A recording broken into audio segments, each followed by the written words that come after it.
Hello guys, good morning. Guys, may share lang ako. Marami sa atin dyan ngayon sa Pilipinas o saan man sa mundo ay hindi aware kung anong nangyayari sa ating surroundings.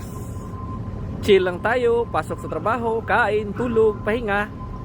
Pero alam nyo ba guys, na yung mga bansa na mga mayayaman at saka mga advanced na bansa, nagde-develop na sila guys ng mga AI, hindi AI na basta-basta lang ha, katulad ng ChatGPT at saka DeepSeek.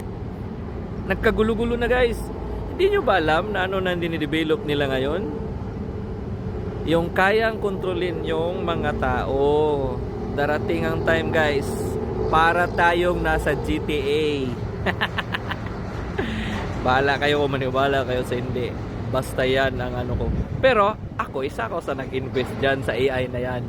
Kasi maganda siya pag na-develop siya ng maayos. Katulad ng example, cancer. Hindi na kailangan natin na mag-research sa laboratory.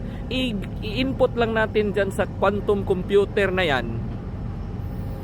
Lalabas na yung result. Ano yung gamot. Ganun lang guys, kadali. Siyempre isipin nyo guys, yung quantum computer na yan na tinatawag nilang Willow, yung supercomputer natin ngayon, umaabot pa siya ng 10 septillion. Isang computation na i-solve ng supercomputer natin ngayon, 10 septillion years. Kasing edad ng universe natin. Isusolve lang ng Willow chip na quantum chip ng 5 minuto. Isipin nyo guys, ano yan? Grabe yan.